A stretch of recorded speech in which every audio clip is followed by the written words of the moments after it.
In a world where envy hunts the successful and betrayal hides in friendly smiles, how do you rise so high that no attack can bring you down? Today, I'll show you the strategy that makes you untouchable. Every rise to the top is a climb over hands that once shook yours, and every fall begins when someone learns how to reach you. If you want to not only win but stay unshaken, you must learn to build a fortress no one can touch, even when they think they know you. Control of perception is not merely an advantage. It is the foundation of lasting power. People do not respond to reality, they respond to what they believe is reality. The image you project becomes the truth they live by. A man may be weak in private, uncertain in his own mind, and still be seen as unshakable if he controls what others see. Likewise, a man with talent and skill will be dismissed as unworthy if he allows others to paint him in the wrong light.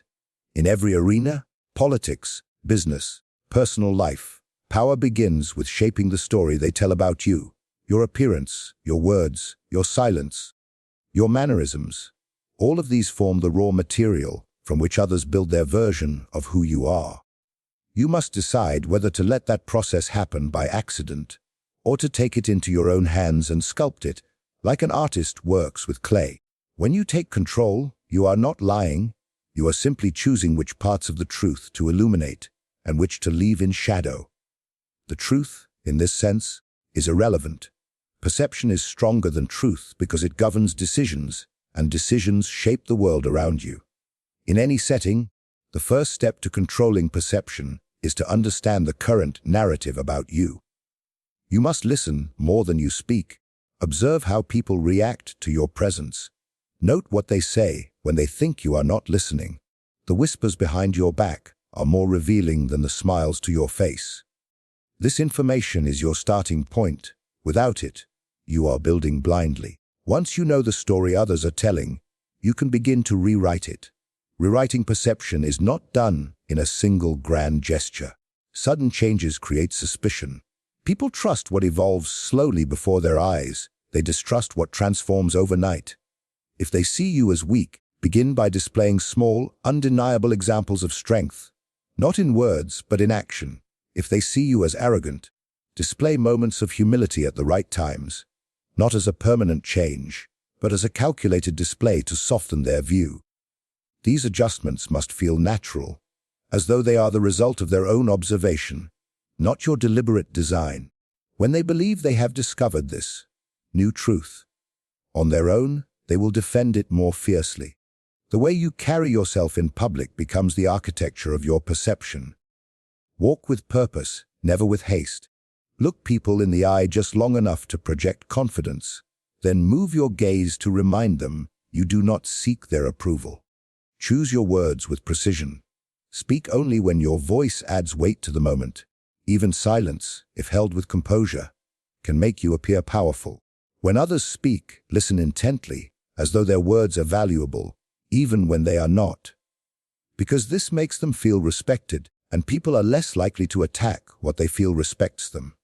Control of perception also means managing what others associate with you. Every ally you keep, every cause you support, every place you are seen sends a signal. Appear alongside those who hold influence, and some of their power will be reflected onto you. Be seen in environments of exclusivity, and the world will assume you belong there. Your surroundings become part of your image, so choose them as carefully as you choose your words. In the age of constant communication, perception extends beyond face-to-face encounters. Your reputation will often arrive before you do. Control the stories that circulate about you by feeding them subtle but strategic truths. Offer information in fragments, just enough to suggest something greater. A single image, a short remark, a rumor placed in the right ear can do more to shape how people view you than a long speech or a public declaration. The key is to make every piece of information consistent with the image you want to project. Do not reveal everything about yourself, even to those you trust. The more people think they know you completely, the easier it is for them to attack you. Maintain an element of mystery. When people cannot fully define you, they cannot fully predict you. And when they cannot predict you, they must approach with caution. Mystery creates a fog in which you can move without being tracked. It keeps enemies hesitant and allies curious. Be wary of situations where others try to force you into defending yourself. The moment you appear to justify your actions, you place yourself beneath the judgment of others. Instead, redirect attention. Shift the conversation. Make your accusers seem petty for even questioning you. In this way, you reinforce an image of strength without revealing your vulnerabilities. Control of perception is also about timing. Appear only when it serves you. Absence at the right moment creates intrigue. Presence at the right moment creates influence. Too much availability makes you common. Too little makes you irrelevant. Learn to balance your visibility so that each time you appear, it feels significant. People remember moments that feel rare. Your clothing, your tone, your posture, all are tools in this craft. Even the smallest details can reinforce your chosen image. A leader who wants to be seen as precise should dress with precision. One who wishes to project stability should avoid erratic gestures or inconsistent speech patterns. These small signals are processed unconsciously by those around you, yet they have a powerful effect on the story being told. Never forget that perception is not static. It must be maintained. A single careless action can undo months of careful shaping. You must guard your image as you would guard your wealth, because it is the currency with which you buy influence, loyalty, and protection. Those who understand this play the long game, refining their image over years until it becomes a second skin that no one questions. Those who neglect it find themselves defined by others, often in ways that serve those others far more than themselves. Silence is not the absence of words, it is the presence of control. Most people speak to fill empty air, to prove they are present, to assure themselves they matter. In doing so, they expose themselves. Every word reveals something, an insecurity, a desire, a weakness, a piece of knowledge better left hidden. The one who understands power in silence understands that the fewer words spoken, the fewer weapons handed to the enemy. When you remain silent, you force others to reveal themselves first. They fill the void with their own thoughts, exposing their intentions, their doubts, their hidden fears. Silence is like a mirror. It reflects people back to themselves, and in that reflection, you can see exactly where to strike or where to stand still. Those who cannot endure silence will betray their thoughts to end it. The restless tongue is the downfall of the careless. Speaking less than necessary does not mean saying nothing at all. It means letting every word carry weight. When you speak, it should be deliberate, as if each syllable was chosen after careful thought. People will remember your words more if they are rare. The scarcity of your speech will make others assume it is valuable. If you talk endlessly, they will forget everything you say except the mistakes. If you speak sparingly, they will remember even your smallest comment. Silence is a shield against misinterpretation. The more you speak, the more you give others to twist. Words once spoken cannot be taken back, and they will be repeated in ways that suit the listener's agenda, not yours. But when you withhold your words, there is nothing to be twisted, nothing to be used against you. Your enemies are left with guesses, and guesses cannot be quoted. There is also intimidation in silence. A man who does not rush to fill space with talk unnerves those around him. They begin to wonder what he knows, what he is planning, why he does not feel the need to speak. In a world where most people scramble to be heard, the one who does not scramble is assumed to have greater power. Silence becomes a statement in itself. I do not need to explain myself to you. In conflict, silence can be more devastating than argument. The opponent who yells and accuses expects resistance. Your calm refusal to respond leaves them without a battlefield. They fight with their own echoes, and the absence of your words makes theirs seem more desperate. Silence in the face of aggression denies your opponent the satisfaction of knowing whether they have affected you. The greatest insult you can give an attacker is indifference. Silence also creates space for observation. Words demand attention outward. Silence draws attention inward. When you are not busy forming your next sentence, you can notice details others overlook.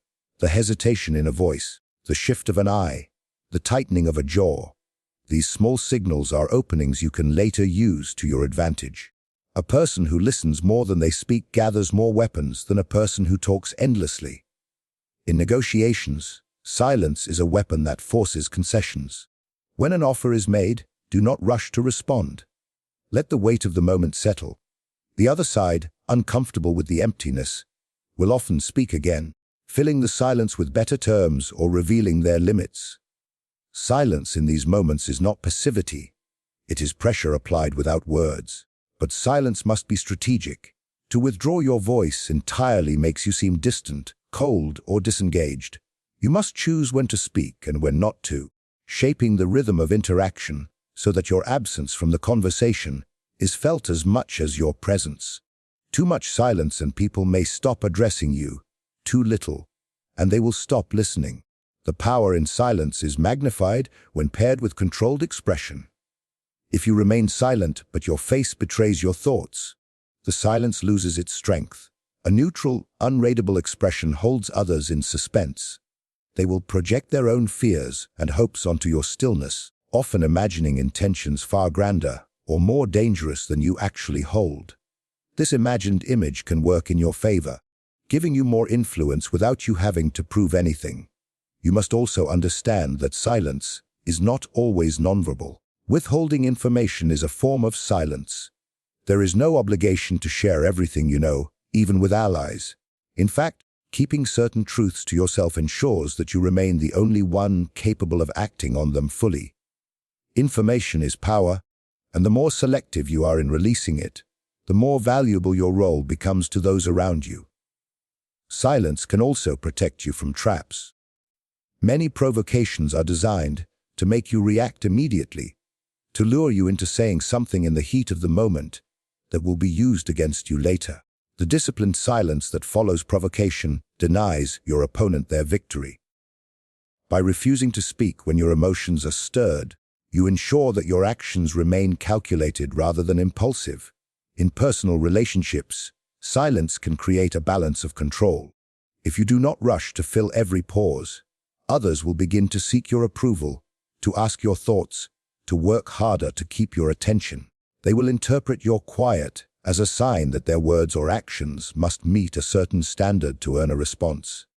In this way, silence sets the tone for how you are treated. It establishes that your attention is not given freely and must be earned. Those who master silence know that it amplifies the value of their voice. They speak when it matters most, and because they have not wasted their words in meaningless chatter, every sentence carries the weight of authority. The room listens. The silence before their words and after them becomes part of the message, framing it in an aura of importance. Leverage is the quiet force that moves the world.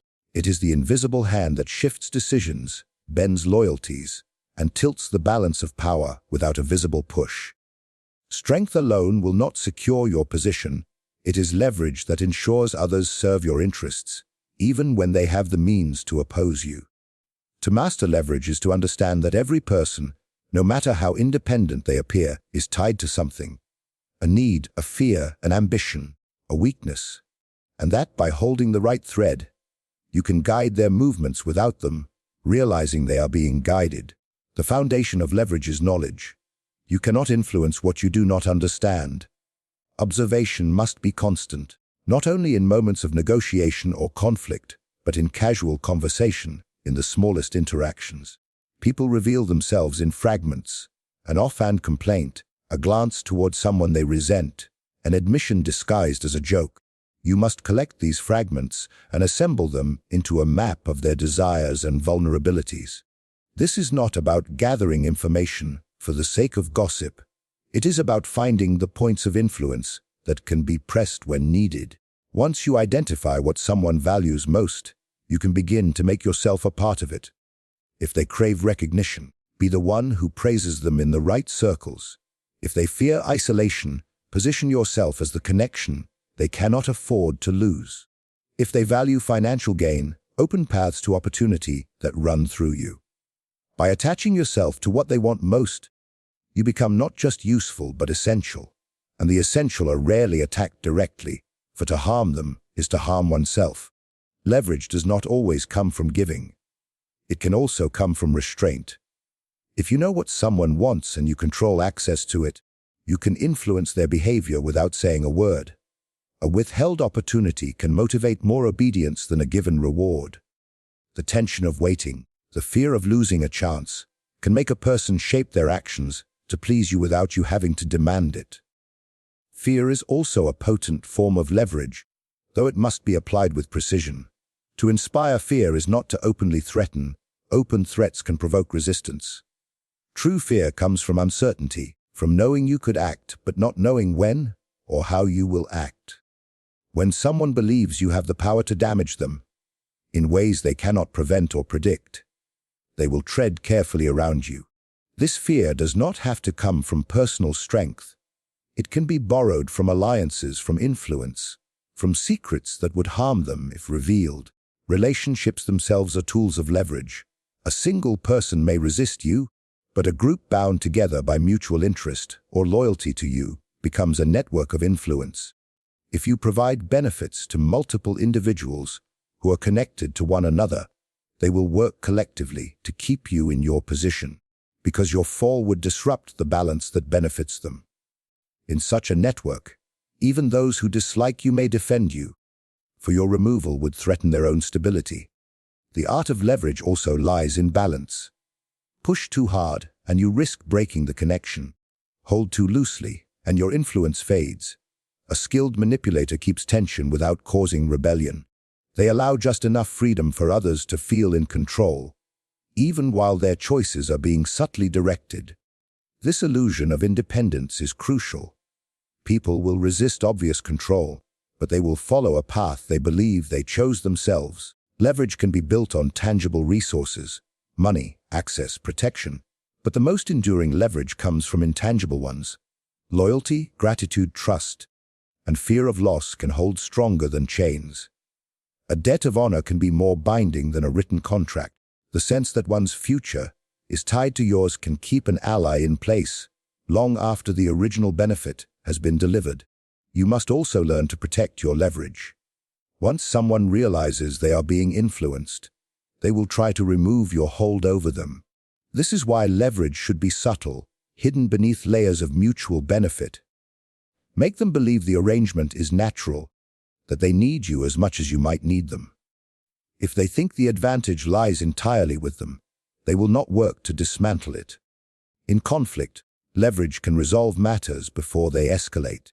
A rival who knows you can harm them in ways they cannot defend against will often choose compromise over confrontation. This is why gathering influence over those around your enemies is as important as confronting the enemies themselves. The right word from the right person, delivered at the right time, can disarm hostility without you ever having to appear in the open. In negotiations, leverage allows you to dictate terms without seeming forceful. When the other side depends on you for something they cannot easily replace, they will make concessions willingly. They may even convince themselves the concessions are their own idea. This is the elegance of true power, shaping the outcome so subtly that others believe they arrived at it themselves. Leverage must be cultivated continuously. Needs change, fears fade, ambitions shift. The thread that binds a person to you today may not hold tomorrow. You must refresh your understanding of their motivations, always searching for new ways to keep yourself indispensable. This requires patience, vigilance, and the ability to adapt your methods without revealing that anything has changed. The highest form of leverage is when others do not even realize you hold it. They act in your interest naturally, believing it aligns with their own, never suspecting that their path has been shaped by your unseen hand. This invisible control is the most dangerous power you can possess, for it faces no resistance and requires no open display. Attachment is the chain that binds a person's fate to something they cannot control. The moment your survival, wealth, influence, or sense of identity depends entirely on one person, one group, or one place, you have handed them the key to your destruction. Calculated detachment is the discipline of maintaining your freedom, no matter how close you appear to others, no matter how secure a position might seem. It is not the absence of loyalty or connection. It is the refusal to place yourself in a position where the loss of one element causes the collapse of your entire structure. The illusion of safety is one of the most dangerous traps in power. A ruler who relies solely on one loyal minister, a merchant whose fortune depends entirely on one buyer, a leader whose influence rests only on one alliance. All are secure only until the day that single pillar is removed. Detachment demands that you see beyond the present moment and build your position on multiple foundations, so that no single loss can bring you down. To practice calculated detachment, you must first see every relationship, alliance, and resource as part of a larger web rather than as the core of your survival. You may value certain connections highly, but you must never believe they are irreplaceable. The moment you begin to think someone or something is indispensable, you have placed yourself in danger. The indispensable can dictate terms to you. They can grow complacent in their loyalty, or they can betray you outright, knowing you have nowhere else to turn. Detachment is not cold abandonment. It is balance. You can be loyal, but your loyalty should not blind you to other possibilities.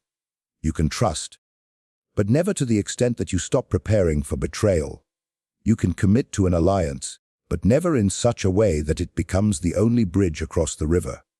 This mindset allows you to move fluidly when circumstances change, without the paralysis that destroys those who depend too heavily on one source of power. The strongest positions are those where your influence is spread across multiple centers. In politics, this means cultivating connections with rivals as well as allies, ensuring that your relevance does not depend on a single faction's success. In business, it means diversifying your sources of income so that the collapse of one market does not drag you under. In personal power, it means keeping relationships in different spheres, social, professional, and strategic, so that if one crumbles, the others remain intact. This does not mean you must constantly distance yourself from people or opportunities. On the surface, you may appear fully committed, fully invested. That illusion builds trust. But beneath the surface, you must keep alternative paths open. If one door closes, you must already have another to walk through. This is why the most effective players always have allies in unexpected places, investments outside of their public ventures, and skills that keep them valuable no matter the environment. Calculated detachment also requires emotional discipline. Many are undone not by the collapse of their resources, but by the shock of betrayal. They have bound their pride, their identity, and their self-worth to another, and when that person turns, they are not merely losing an ally. They are losing themselves. Detachment protects you from this collapse. You may feel disappointment, but never devastation, because you have already prepared for the possibility. It is also a shield against manipulation. When others know you cannot be swayed by the threat of losing them, they cannot control you through loyalty games or emotional pressure. People try to command obedience by presenting themselves as irreplaceable. Detachment removes this weapon from their hand.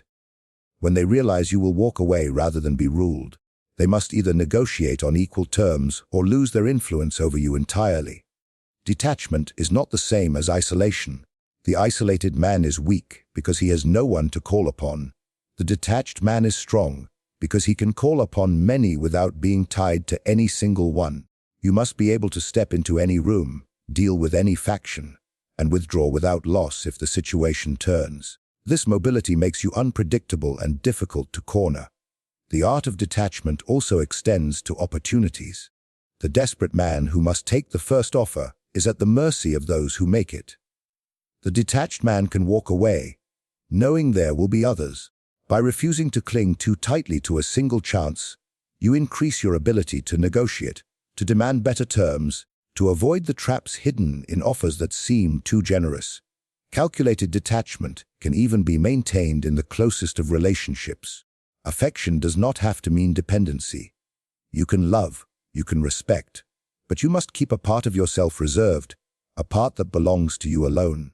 That private space is your fortress. It is where you retreat when the outer walls are breached. Those who give every part of themselves to another are left with nothing when the other departs. In environments of shifting power, detachment allows you to pivot without appearing disloyal.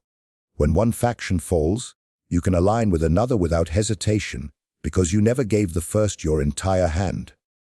Others will call this opportunism. In truth, it is survival. The world does not reward those who go down with a sinking ship. It rewards those who know when to quietly step into a lifeboat and sail towards safer waters. Detachment must be nurtured from the beginning. It is not something you can develop instantly. When crisis strikes, by then, it is too late.